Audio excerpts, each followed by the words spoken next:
Hey everybody, today I'm going to show you how to draw large cracks or crevices in the ground. Drawing cracks or crevices is pretty fun because they take shape quickly and relatively easily. So the first thing we're going to do, establish our horizon line to give ourselves some perspective. And now I'm going to draw the opening of our hole on our horizontal plane here. I'm starting out here in the distance, and as I go here and get closer to the foreground, I'm going to add these little indents and bumps just to give our hole in the ground a little visual interest. And I'm coming around the opposite side here. I'm going to do the same thing. And as I go back, notice our lines come together at our vanishing point as it goes towards our horizon line. When you're drawing your hole, I see I got into a little bit of a pattern here. Try not to do that where you're having the same shape every time. But for our purposes here today, just a quick sketch, it's fine. So with the opening of our hole in the ground established, the next thing we want to do is show that vertical drop going down into our hole.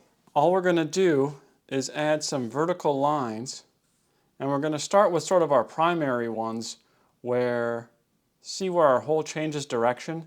That would be our horizontal ground changing direction. So there would of course naturally be a little cliff edge coming down at each of those points. And make sure to get both sides of your hole and work from what would be the front back, because again, from our perspective, these cliff edges coming down are going to be in front of the ones towards the rear of our hole here. And you can have these come straight down, put a little bend on them, however you want them to appear. You want just a natural cliff line here.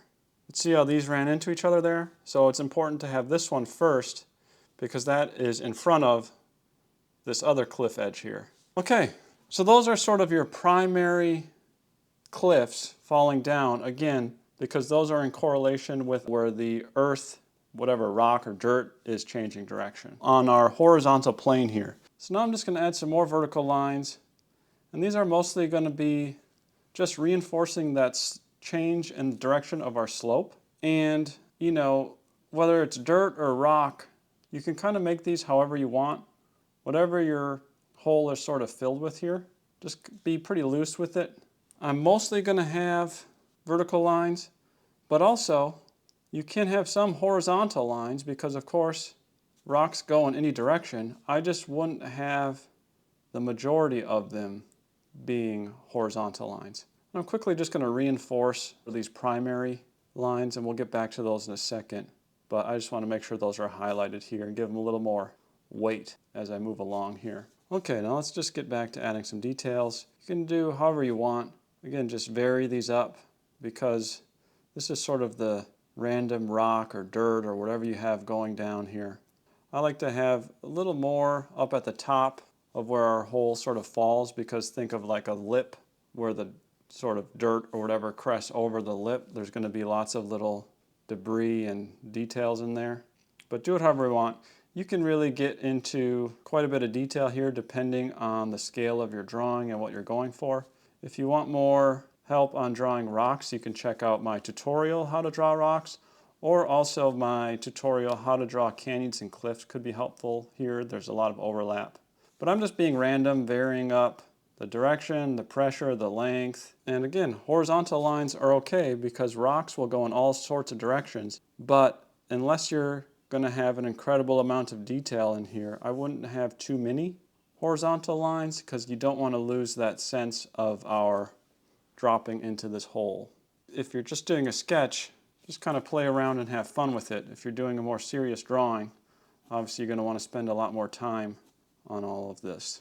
As I go into the distance here, getting a little bit lighter, not having my lines quite as long. Getting that perspective, everything's going to be smaller scale-wise as we get into the distance. Maybe we'll have another little primary cliff coming down here. Don't forget about your opposite side here. I'm switching to this other pencil because way out here, I want my directional lines to be even thinner, and this HB pencil has thinner lead. Also, your lines together out here are going to be closer together because, again, everything is smaller out here, that perspective. Everything's a little smaller, a little hazier. I'm just kind of putting up almost little sketchy, scratchy lines, just to give that impression of our rock coming down here.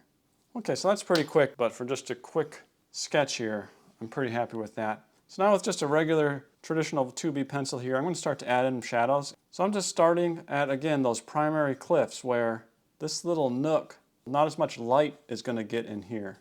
So you have some shadows, and then as we get out of that nook, we're going to lighten it up. At the bottom here, I want to have some shadows because this is the bottommost point we can see going down into our hole here. So not as much light's going to get in there. So we'll just have a little bit of shadow that kind of blends out. I also like to add a little bit of shadow under where the lip of our hole is. You don't have to do that all the way throughout, but think if the lip of our hole is sticking out here, some of the earth might erode back in, and that's sort of what I'm going for, where there's just a little curl back. And then I also like to add little lines going up with my pencil like this as well, because if there are a bunch of rocks in here, there are naturally going to be deeper shadows throughout. Here's a little bit of a nook again, a little bit of shadow coming out. I like to hold my pencil at a steep angle like this because it applies a little bit more randomly and kind of naturally. Having not as much control is a good thing because it won't feel as drawn on. Again, that little lip coming down. Put little darker spots, make it random. This cliff edge on this side butts up against the deepest side of our hole on this side. And to create that contrast, I want some shadows down here. And we'll just pull them up, and then over here we'll just do a little bit of a shadow because there's a little bit of a little nook there where the light might not get in as much. We'll just continue on our shadows, again being super random here. When you're just sketching, make sure to play around and sort of figure things out. Don't get worried if you make mistakes. Just have fun. Here's a little nook. We can add some deeper shadows. Again, the sun's not going to tuck back into there as easily, so there's not going to be as much light. Have darker shadows at the bottom, as deep into the hole as we can see here, and then we'll just sort of blend that out. So you can see our earth here, our ground, sticks out, getting all the light, and then as it juts back in into shadow, it creates the contrast, creating these layers of our hole in the ground. Here's another fun little section where we have both sides of our walls coming down. Here we'll have just a little shadow. Same thing here. Just a little bit of this curve. Maybe we just kind of slightly add some lighter shadow here coming out. But here's where we want to make sure at this point where this side of our wall is deeper than this side. So we're going to have the shadows coming up on our far side of the wall here. And just blend them up. Maybe there's some more shadows in here. Again, I'm just sort of mimicking sort of a rock texture, or if there was a bunch of dirt in here, it's going to create all sorts of little ridges and shadows. That's sort of my thought process here. Again, we have a little nook here, so we're going to come down. Just repeating the same thing over and over, creating the contrast to create the layers and depth in our hole in the ground here. And we're approaching the distance here, so things are going to get a little hazier, not quite as well defined. Our little lines here, I'm getting smaller in my little marks. I'm going to switch to a mechanical pencil for this one. But it's the same idea. The distance, I'm just adding a little bit of shadow over the top here. Oh, we kind of skipped this front one. Let's get this. So in this little nook here, again, here's a spot where it's going to be hard for the sunlight to get in there, so we'll darken that up quite a bit. You can't see too far down into the hole here, so we don't need these shadows to come up too far. Let's add some over here as well.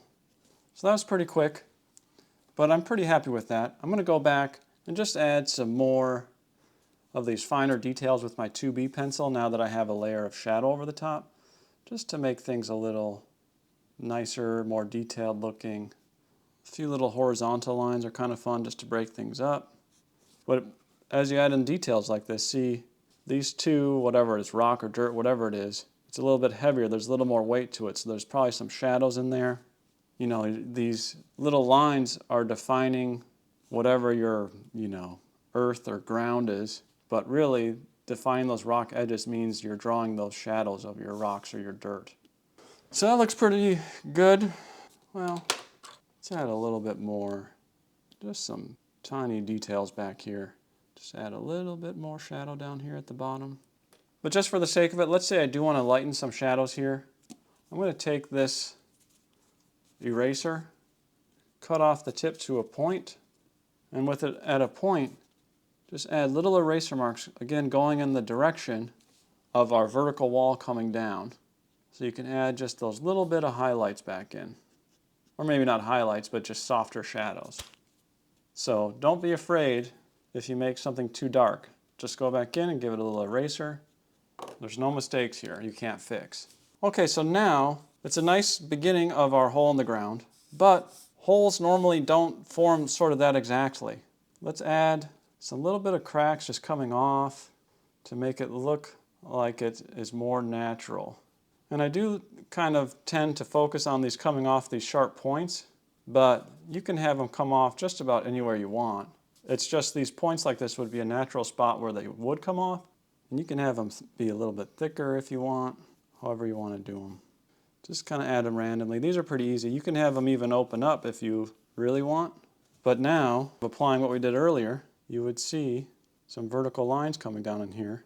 But this one would be pretty dark because not much sunlight is going to get into there. And keeping our perspective in mind, as we get into the distance, we're going to make them a little bit thinner, so I switched to this thinner lead mechanical pencil. The only exception being, if you're going to have another large crack open up, then obviously you're going to want that one to be bigger, but I'm just going to have these smaller cracks coming off and just be really faint. Okay, so now our crack in the ground is looking really nice. Now we want to give it some context so it's not just a floating hole in the ground. So add all sorts of little grasses. Grasses are kind of naturally going to form where these cracks are because water is going to flow down into those areas. So that's a good, easy place to start if you want to add some grass. I have a tutorial called How to Draw Grass if you want to check that out. A little different technique than what I'm doing here. I'm just doing little flicks, just a quick little lesson if you want to draw grass this way. Kind of do a little base layer. I'm not putting a lot of pressure on it here, but you can see I'm just doing little flicks. Now I'm going to go over it again, putting more pressure on it, and my lines are going to be a little bit shorter because most of those shadows are going to focus down here at the sort of bottom where the grass is most dense. And then, we'll add a little bit of our shadows coming off here. Whatever you want to add, you could add some rocks. It's kind of whatever you want to add at this point. Adding all these different elements to your scene and giving it context, it's just going to make it come to life even more. And so there you go. There's a quick lesson on how to draw cracks in the ground.